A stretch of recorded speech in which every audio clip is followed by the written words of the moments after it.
Hey everyone, how are you doing today? I hope you are ready for an experimental video in which we are going to meditate on some quotes that I got from my patrons on Patreon. We are going to be using the tarot to explore the wisdom within these quotes and to relax and to just seek some guidance on how we should live our lives. And the way I'm actually going to do this is I'm going to pick out one or maybe two cards for the quotes, one quote or one for each quote, just to use as a significator. And then I'm going to draw a random card to elaborate on the meaning. So I'm going to start by a quote by J.D. Salinger from 9 Stories, which I'm not sure if that's a book or maybe it's a series of short stories. And this was a quote contributed by Annie. I'm just looking for the 10 of Cups. Yep, okay. So I find this quote interesting because it reminds me of two 10s from the tarot, the 10 of Pentacles and the 10 of Cups.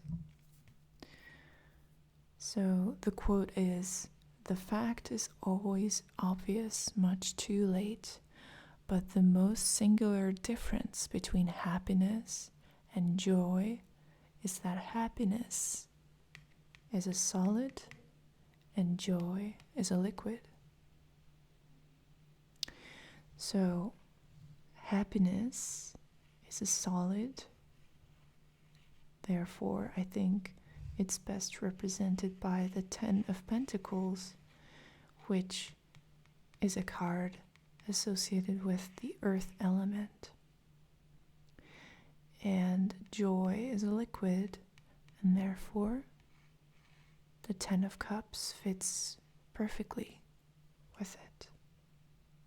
So what does this quote mean? I'm not sure. So let's consult the cards and see what we can get out of this.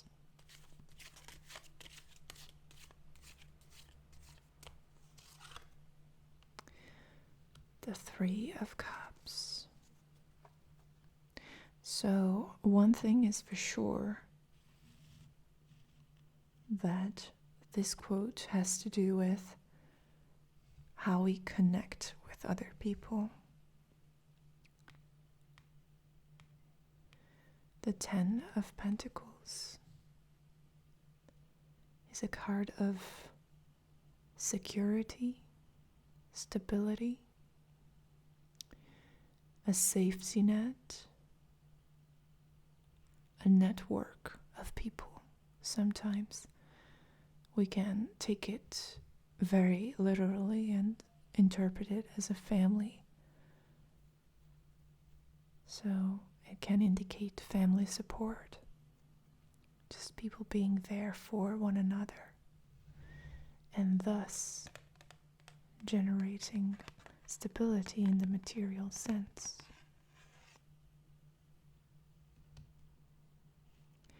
The 10 of Cups is a very similar card in that we can also see a family here, but this family has a very different vibe. there's a flow of emotions, of joy.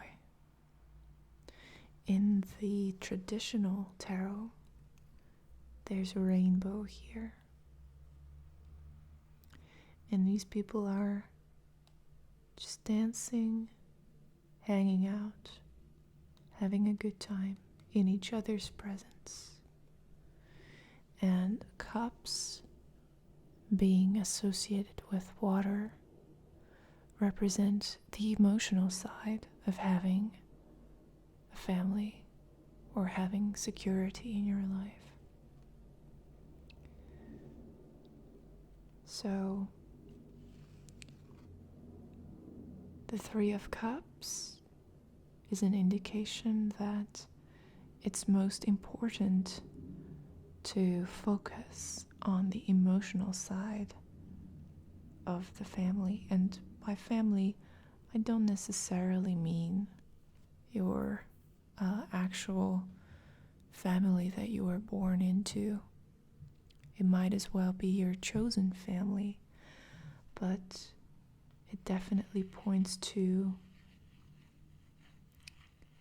a group of people, a community that you can experience the joy of being in the moment with. So the tarot's reflection on this quote is that joy is in a way more important and superior to happiness. Joy seems to be connected with the moment. When you say the word joy, there's a presence there, the joy of the moment, enjoying the moment, whereas happiness is something that you build for yourself. It's solid. But with the Three of Cups, I think the message is that it's more important for us to look for the joy in the moment whenever we can. Of course, we should not neglect the material side of things, but allowing ourselves to experience the joy of spending time together is more important, and we should not sacrifice the joy of the moment for building happiness, because we can do that anytime. We can focus on that whenever. But the moment is something that is in the here and now, and that should be utilized for joy. The next quote comes from Jacqueline Carey, and it was contributed by Noel, one of my long time supporters. And the quote is, "All knowledge is worth having." And I just couldn't help but think of the Hierophant when I heard that. The Hierophant is primarily focused on accumulating and conserving knowledge. So let's see what the message is in connection with the Hierophant and the quote, "All knowledge is worth having."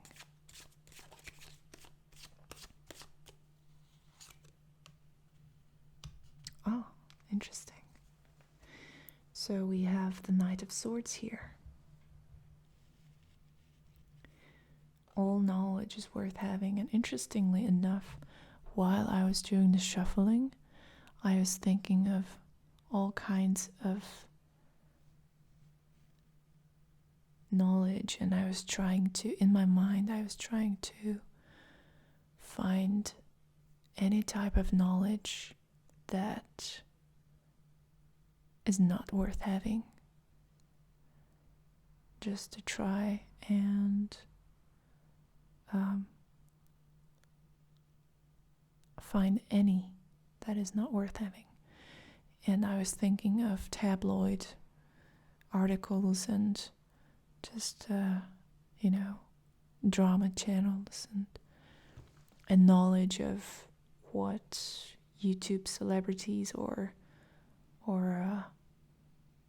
mainstream celebrities are doing, and how that can be a useful type of knowledge if someone is very familiar with that type of thing.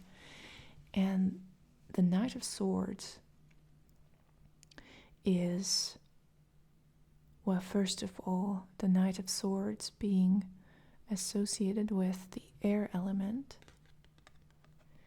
is very closely connected with the idea that knowledge and information is power. So really any kind of trivial knowledge, even the kind of knowledge that seems banal or mainstream, can be used as a weapon of some sort, or a tool in certain situations. It all depends on how you use it, whether you have the creativity to find the connections between the pieces of information that you have that might seem unuseful or maybe trivial. It is all in how you utilize the knowledge that you have. And we all know things. There's no one in this world who has no knowledge, so zero knowledge. It's just not a thing. Everyone knows something. And I think it's also worth noting that if we're really smart, we're able to utilize other people's knowledge by listening to them and learning from them. So everyone you meet has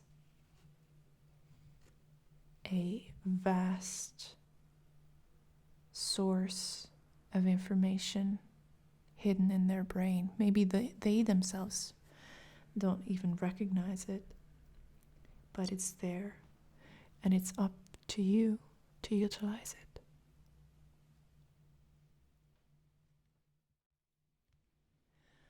The next quote comes from Pedro, a good friend of mine, a Reiki master, a healer, tarot reader, and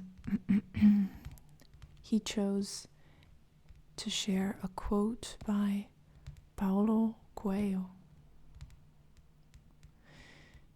from his book Brida.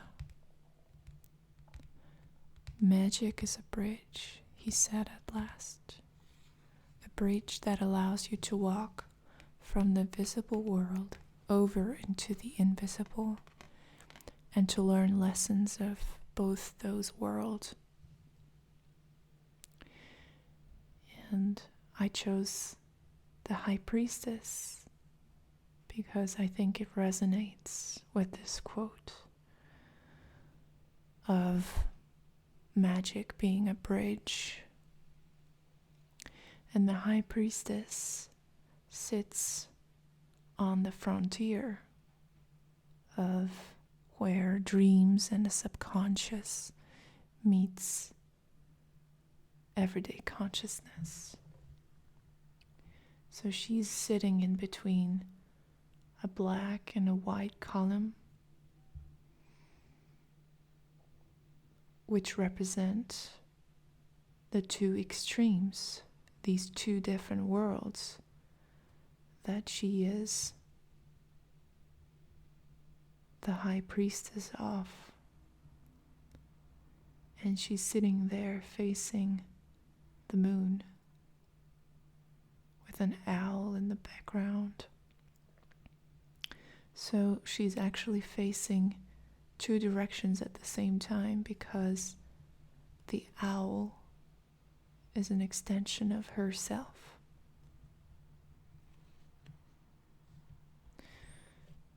All right, so let's see what the tarot would like to tell us about this.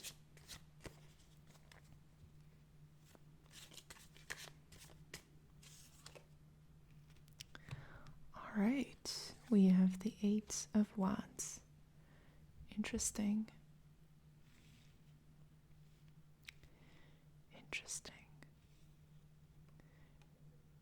While the High Priestess is very reserved, very calm, relaxed, withdrawn, inactive, the Eight of Wands is all about taking action and making progress. So a good way to use magic really is to take what we can find out about life and existence through our intuition, to take the knowledge that we acquire from the invisible world and take action based on that knowledge. So I think the most important message here is to not sit on the information that we have acquired. If we want to be true magicians, we need to use the High Priestess as an agent to communicate with those realms of the subconscious and bring back some information that we can pass along by way of our actions. The Eight of Wands is a very mercurial card in that it has a lot of motion and information traveling fast. So let's not forget that we are messengers. If we acquire some type of knowledge, if we understand something about the universe, if we have an insight of some sort, we're not supposed to keep it to ourselves. We need to pass it on as quick as possible. And the best way to do it is to act upon it. The next quote is by Roald Dahl, and it was contributed by another lovely patron of mine, Faith. And the quote goes like this: "And above all, watch with glittering eyes the whole world around you, because the greatest secrets are always hidden in the most unlikely places. Those who don't believe in magic will never find it." And I chose the star to complement this quote because I believe that the star embodies this quality of looking for magic in the most unlikely places. And the star is always a card of hope and optimism, manifesting in the most unlikely places and the darkest places.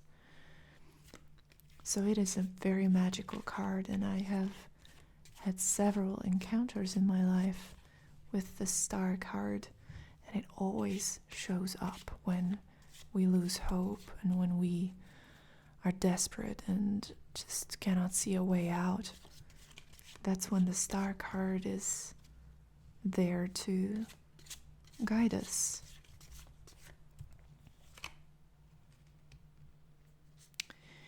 And the Seven of Pentacles. Interesting. Not the most pleasant card, because it is quite frustrating when we have a Seven of Pentacles moment in our lives. It refers to those times when we are unable to make headway because there's nothing we can do in the material level or on the material level to further our case. It's when we are basically helpless and powerless to rise above an obstacle because we have already planted the seeds of whatever is to come in the future, and there's nothing else we can do. Just like with a garden, there's nothing to do but to wait for good things to manifest. And so it can be quite frustrating that sometimes there's just nothing at all, no course of action, no practical solution to improve our situation. All we can do is to just wait. And if you are in such a situation right now, then this card and this quote is telling you that you will find hope and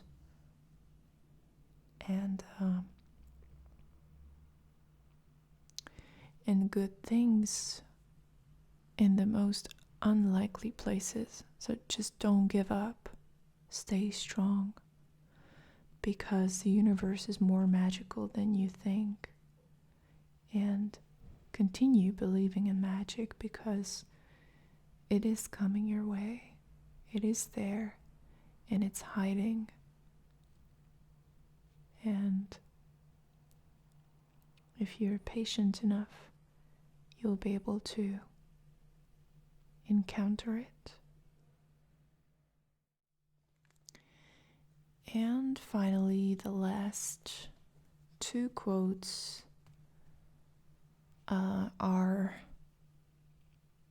Latin phrases by Laveria,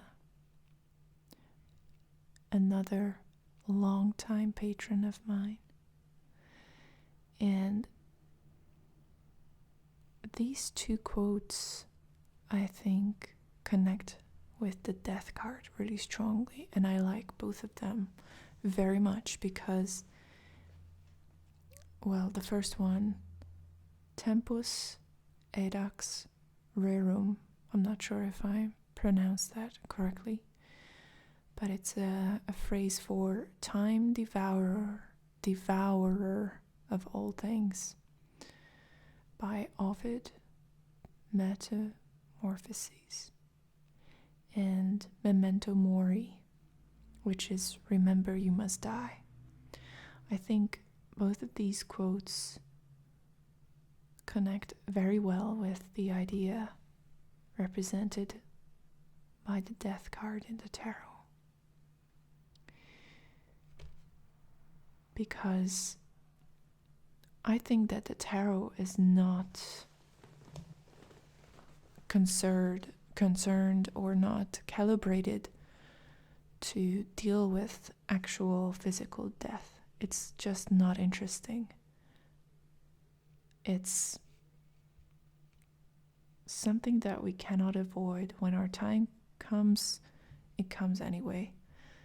And there's nothing we can do. The only thing that we have the power to control to an extent is our life while we are alive. And I think that the Death card is part of the tarot for that very reason. And both of these quotes are for the living. So these are pieces of advice and information for those who are still alive, because they should be remembering death, and they should be aware that time will devour everything. So let's have another card. Interesting. We have the King of Swords in reverse. The King of Swords upright would be the ultimate representation of the victory of the human mind, of the intellect, of rational thinking. The king would be the ruler of all cognitive processes and all inventions, all philosophical and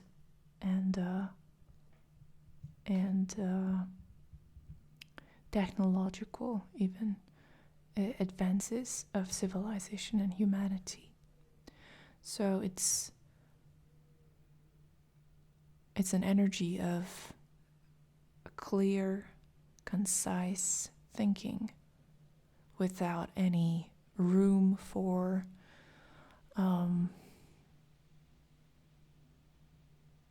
errors or any room for ambiguity. Now, having it in reverse is telling me that in order to live your life to the fullest, sometimes you need to lose your mind. Sometimes you need to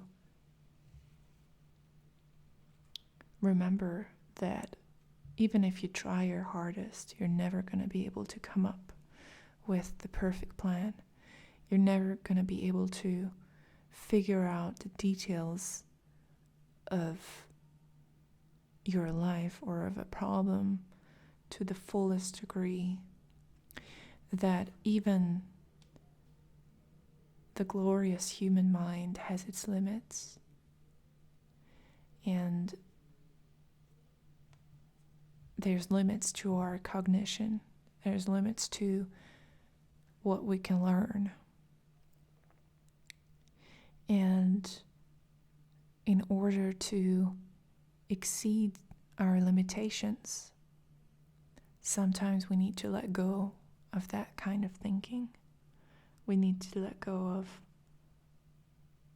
what makes rational sense and just experiment, because that's how discoveries are made. Abandoning the familiarity of logic and of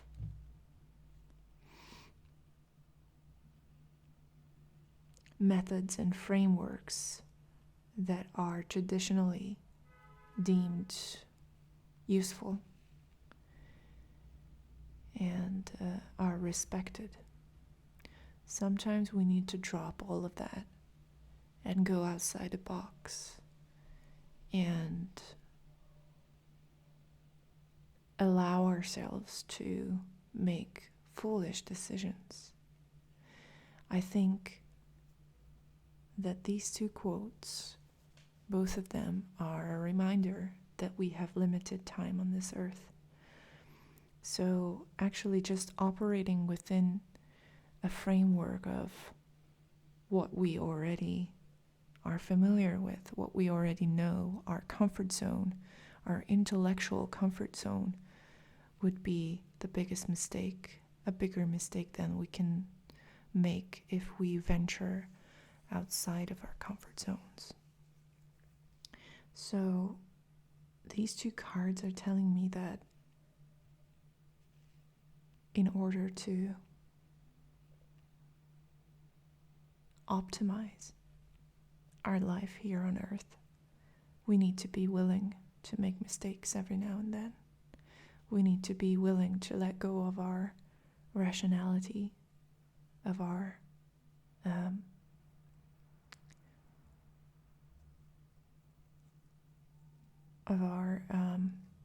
habits, intellectual habits.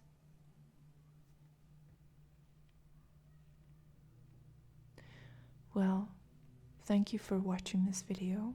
I hope that you found it interesting. If you have a favorite quote, feel free to share it in the comments section. We would love to hear it. And I wish you a good day or a good night.